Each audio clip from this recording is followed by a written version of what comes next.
तो चलिए स्टूडेंट, आज आइए देखते हैं चैप्टर 3 का कुछ टॉपिक, क्लास 6 का मैथ का चैप्टर 3 जो हम लोग शुरू करने जा रहे हैं।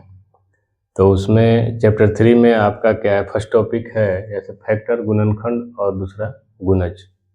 गुणनखंड और गुणज में क्या अंतर है और ये क्या है, इसको समझेंगे। तो आइए सबसे पहले देखते हैं फैक्टर, गुणनखंड क्या है। किसी संख्या को हम लोग तोड़ते हैं उसके खंडों में, तो उससे प्राप्त जो संख्या होती है उसे हम गुणनखंड कहते हैं। जैसे मान लीजिए हम लोग एक संख्या लेते हैं 20। 20 एक संख्या है, इसको तोड़ेंगे गुणनखंडों में। तो गुणनखंड क्या है, वह संख्या जो इस संख्या को विभाजित कर दे, जो इस संख्या को पूरा पूरा विभाजित कर दे, वही इसका गुणनखंड होगा। 20 का गुणनखंड अगर हम लोगों को निकालना है तो सबसे पहले इसको हम लोग देखते हैं कि ये किस संख्या से विभाजित होती है, कौन कौन संख्या इसको विभाजित करती है, वही इसका गुणनखंड होगा। तो जैसे देखिए 1 सभी संख्याओं का गुणनखंड होता है। 1 सभी संख्याओं का गुणनखंड होता है। एक चीज ये भी लिख लीजिए, 2 से भी 20 विभाजित होगी, कटेगी। 4, 5 के बाद 10 और 10 के बाद 20 स्वयं। कोई भी संख्या एक और स्वयं से विभाजित होती है, ये तो आप लोग को पिछले वीडियो में हम बता ही चुके हैं। भाज्य और अभाज्य वाले में एक और स्वयं से कोई भी संख्या कटती है, तो ये तो इसका गुणनखंड हो ही जाएगा, एक और स्वयं। उसके बाद हम लोग देखेंगे कि ये संख्या किससे विभाजित होती है। तो 22, 4, 5 और 10 से विभाजित होती है, तो इसके गुणनखंड कितने हो गए, 6 हो गए। 1, 2, 4, 5, 10 और 20। तो 20 के गुणनखंड कितने हो गए, फैक्टर कितने हो गए, 6। उसी प्रकार से कोई और संख्या ले लीजिए, मान लीजिए कोई और दूसरी संख्या आप ले लीजिए। जैसे एक छोटा संख्या हम लोग लेते हैं 6। तो 6 का गुणनखंड बताइए। तो 6 का गुणनखंड अगर आपको एग्जाम में पूछा जाए तो इसका फैक्टर क्या क्या होगा, 1 तो होगा ही, 6 तो होगा ही। अब ये संख्या 2 से विभाजित होती है, बिल्कुल 3 से विभाजित होती है, हाँ। तो ये 6 जो है, 6 का फैक्टर क्या है, 1, 2, 3 और 6। तो ये इसका फैक्टर है। इसमें बहुत सारा चीज़ हम लोग को सीखने का है। ये तो समझ गए कि फैक्टर क्या है, कोई संख्या किसी संख्या से विभाजित होती है वो उसका फैक्टर है। जो संख्या उस संख्या को विभाजित कर दे, पूरा पूरा कट जाए उस संख्या से, वही संख्या उसका फैक्टर होता है। वही चीज़ यहाँ आते हैं हम लोग गुणज में। तो गुणज में क्या है कि जैसे मान लीजिए, जैसे हम लोग 4 × 5, तो इसका गुणज क्या हो जाएगा, 20। तो इसमें क्वेश्चन क्या आता है, क्या 20 इस संख्या का गुणज है, 4 का गुणज है क्या 25 का गुणज है। तो ये संख्या जो है, गुणज जो संख्या है, इसमें चेक करने को क्वेश्चन आपको आता है। जैसे मान लीजिए 15 हो गई, तो इसमें क्वेश्चन आपका क्या आ जाएगा, ये किस संख्या का गुणज है, किस संख्या का गुणज है। तो 3 × 5, लेकिन ये संख्या और संख्याओं का गुणज है। जैसे 1 का भी है, 3 का है, 5 का है और 15 का है। तो कोई भी संख्या 1 और स्वयं से कटती है, उसके बाद जितने इसके गुणनखंड फैक्टर होते हैं उससे विभाजित होती है। तो ये हो गया आपका गुणज। गुणज और गुणनखंड में ही अंतर है। गुणनखंड वो संख्या जो संख्या को विभाजित कर दे, और गुणज जो संख्या से विभाजित हो जाए।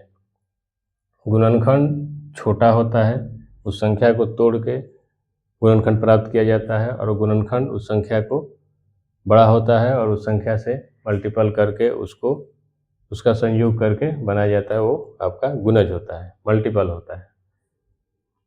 अब आइए, यहाँ एक चीज़ है, एक सभी संख्याओं का गुणनखंड होता है। एक सभी संख्या, कोई भी संख्या हो, स्वयं एक से लेके अनंत तक कोई भी संख्या हो, एक सभी संख्याओं का गुणनखंड होता है। उसी प्रकार से कोई भी संख्या स्वयं से कटती है, स्वयं वो संख्या अपनी संख्याओं का गुणनखंड होता है। उसके बाद देखिए,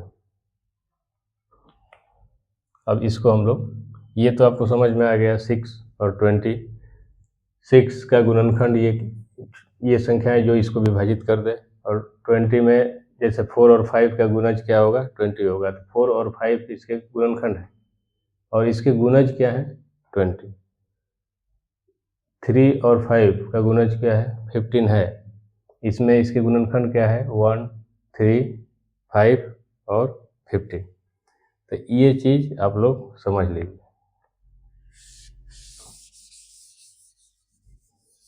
इसमें थोड़ा थोड़ा चीज़ सीखने का है। जैसे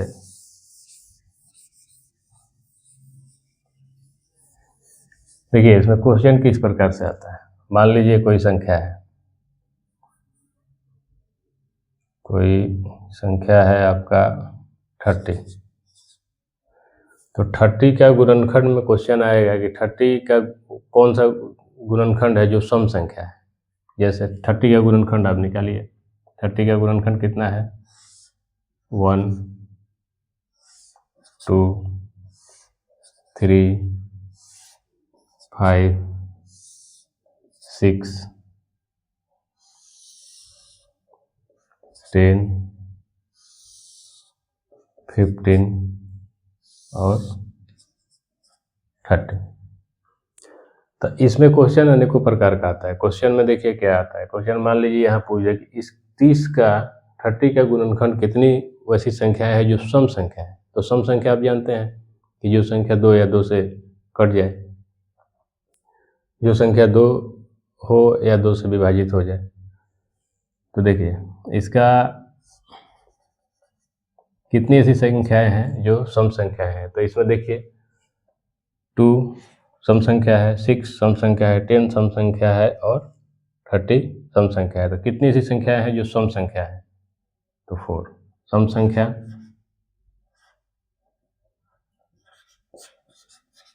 कितनी ऐसी सम संख्या जो इसका गुणनखंड है, तो 4। इसमें इसका आंसर हम लोग लिख लेंगे 4। उसी प्रकार अगर ये विषम संख्या इसमें पूछ ले, गुणनखंड का हम बात कर रहे हैं, फैक्टर का, विषम संख्या, ऑड नंबर, इवन हो गया, ये आपका ऑड हो गया। तो ऑड संख्याएं कितनी है इसमें, तो 1 ऑड है, 3 ऑड है, 5 ऑड है और 15 ऑड है। तो 1, 2, 3 और 4, ऑड भी इसमें कितना है, 4 है। तो ये देखिए, इसमें क्वेश्चन आपका इस तरह का आएगा। कोई संख्या एक दे देगा, उसको पूछेगा कितना सम संख्या है, उसका गुणनखंड कितना विषम संख्या है, कितनी ऐसी संख्याएं हैं जो 10 से छोटी है, तो 10 से छोटी कितनी ऐसी संख्या है जो इसका गुणनखंड है, कितनी ऐसी संख्या है जो 10 से बड़ी है। इस गुणनखंडों का योग पूछ सकता है। जैसे इस पूछ देगा, क्वेश्चन में आपका आ जाएगा कि 30 का गुणनखंडों का योग बताइए। तो 30 का गुणनखंडों का योग आप कैसे बताएंगे, 1 + 2 + 3 + 5 + 6 + 10 + 15 + 30। तब इसको पूरा जोड़ के आप बताएंगे कि हाँ इतना हुआ। तो इस तरह का क्वेश्चन आता है। आपके गुणनखंड से बहुत तरह के प्रकार के क्वेश्चन आपका आते हैं, छोटा छोटा क्वेश्चन। अगर आप गुणनखंड फैक्टर को निकालना समझ जाएंगे तो उस क्वेश्चन को आप लोग आसानी से कर पाएंगे। अनेकों तरह का क्वेश्चन आता है, तो फैक्टर आपको पता रहेगा तो आप इस चीज़ को समझ जाएंगे। चलिए एक क्वेश्चन इस पे बेस और ले लेते हैं हम लोग। जैसे देखिए, एक क्वेश्चन ले लेते हैं 35। 35 का गुणनखंड निकालिए। तो अब इसका फर्स्ट क्वेश्चन है, इसके कितने गुणनखंड हैं, कितने गुणनखंड हैं? तो आइए 1, 5, 7 और 35। इसके अलावा तो कोई इसके गुणनखंड है नहीं, इसके अलावा कोई इसके गुणनखंड नहीं है। तो इस क्वेश्चन में कितने गुणनखंड हैं, कितने गुणनखंड, कितने फैक्टर? तो 1, 2, 3, 4। तो इसका आंसर हम लोग क्या दे दिए, 4। इसमें एक क्वेश्चन और आ जाएगा कि इसमें कितने ऐसे गुणनखंड है जो सम संख्या है, इसमें कितने ऐसे गुणनखंड है सम संख्या है? कोई आपको दिखाई दे रहा है सम संख्या इसमें कोई सम संख्या दिखाई दे रहा है ऐसे गुणनखंड में, इसके फैक्टर में 35? नहीं। तो इसका आंसर क्या हो जाएगा, कोई नहीं, 0। उसका ऑप्शन में दिया रहेगा 0, 1, 2 इस तरह से। तो सम संख्या कितनी है, इवन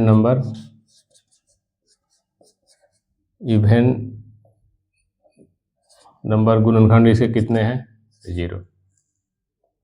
विषम संख्या पूरी जगह ऑड नंबर, तो ऑड नंबर इसमें कितने हैं जो इसके फैक्टर हैं, 35 के। 35 के फैक्टर ऑड नंबर में सारे हैं, 1, 5, 7, 35 ये सारे ऑड नंबर हैं। तो इसमें 4। इन गुणनखंडों का योग बताइए, इन गुणनखंडों को ऐड करके योग बताइए। तो पूछ देगा कि इन गुणनखंडों का योग क्या होगा। तो आप योग बताने के लिए इसको ऐड करेंगे 35। अब इसको आप जोड़िए तो इसका योग हो जाएगा 48। तो इस तरह का क्वेश्चन आपका आता है। तो गुणनखंड में हम लोगों ने क्या सीखा कि कोई भी संख्या को उसको तोड़ते हैं, वो संख्या जो इसको विभाजित कर दे उसका गुणनखंड होती है, फैक्टर होती है। कोई भी संख्या का गुणनखंड एक और स्वयं वो संख्या होती है।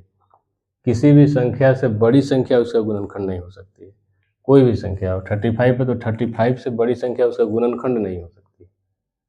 अगर हम लोग जैसे हम लोग ने 20 को लिया था तो 20 से बड़ी इसकी कोई भी संख्या इसकी गुणनखंड नहीं हो सकती, क्योंकि कोई भी संख्या अपने से बड़े से जैसे ये संख्या उससे विभाजित हो रही है 20 से, तो इससे बड़ी कोई संख्या इसको डायरेक्ट विभाजित नहीं करेगी। अगर मान लीजिए कि हम 40 ले रहे हैं तो 40 से ये संख्या विभाजित नहीं होगी, इस संख्या से 40 विभाजित होगी। तो उसी प्रकार ये कंसेप्ट आप लोग याद रखिए, कोई भी संख्या स्वयं से और एक से कटती है, एक और स्वयं उसका गुणनखंड होता है। कोई भी संख्या उस संख्या से बड़ा उसका गुणनखंड नहीं होता है। और उसमें ये सारे फैक्टर हैं जो इसको विभाजित कर रहे हैं, तो इसको हम लोग फैक्टर कहते हैं, गुणनखंड कहते हैं। तो चलिए फैक्टर आप लोग समझ गए। अब मल्टीपल में वही चीज़, सेम चीज़ है।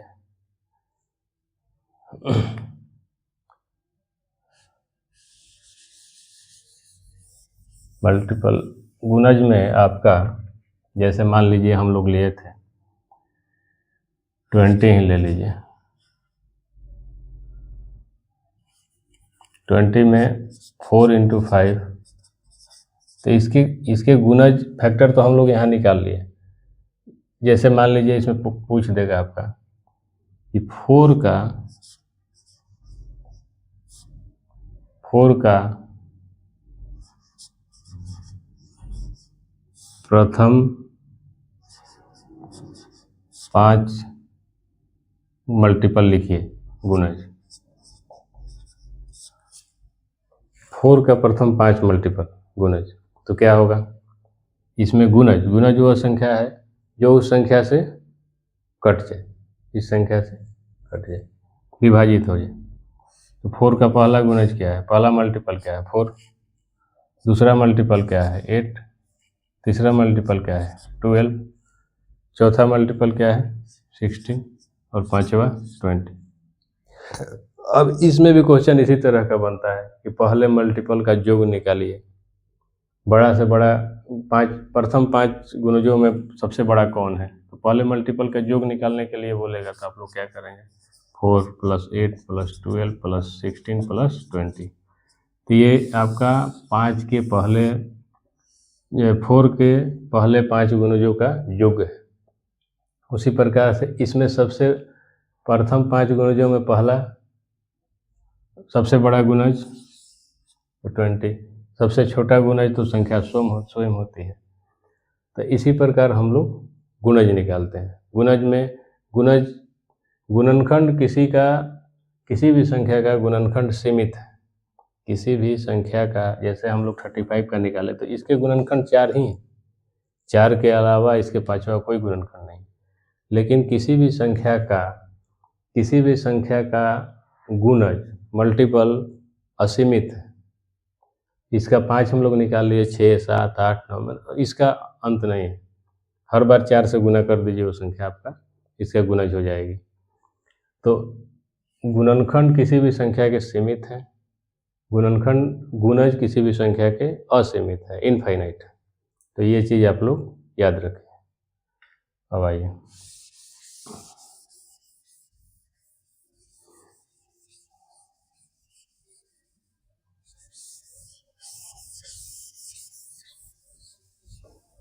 देखिए, एक टर्म है आपका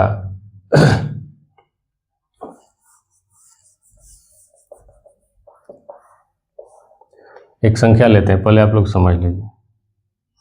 6 लेते हैं, 6 ले लिए तो 6 का गुणनखंड क्या है? गुणनखंड निकाल रहे हैं 1, 2, 3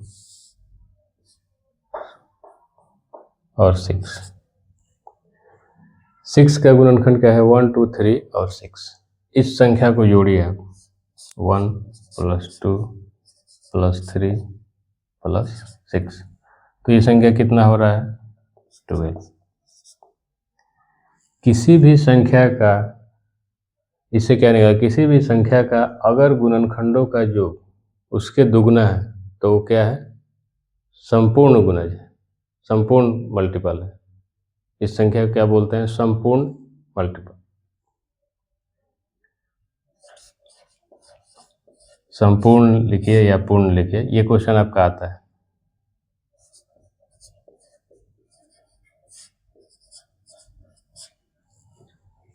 किसी भी संख्या का गुणनखंडों का योग उस संख्या के दुगना हो, सीधा उसका डबल हो। जैसे मान लीजिए अगर हम लोग 10 लेते हैं, यहाँ लीजिए 10, तो 10 का गुणनखंड क्या हो जाएगा? 1, 2, 5 और 10। तो इसका योग क्या होगा? 1 + 2 + 5 + 10। तो इसका योग कितना हो रहा है? इसको ऐड करिए, 18 हो रहा है।